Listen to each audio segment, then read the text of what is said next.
In this video, we're going to show a quick way to change all of the frosted areas of a design to polish, and then all of the black areas of our design to white as well. So what we'll do first is we'll go up to Edit, and we'll say Find and Replace, and that will open the Find and Replace Docker over here. We're going to reset this so that there's nothing there in case there already was. If not, you just have to click Add Query. And we're looking for a uniform color fill, so we'll check that box and just click on the text so that it pops up over here on the right.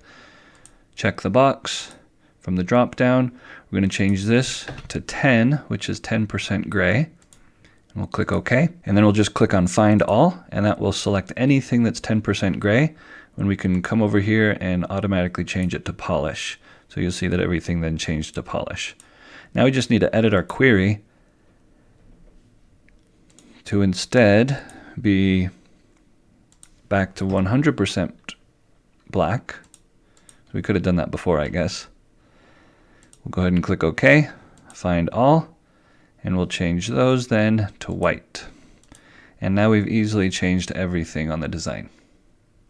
Now when we go to fill it in, it will fill in correctly.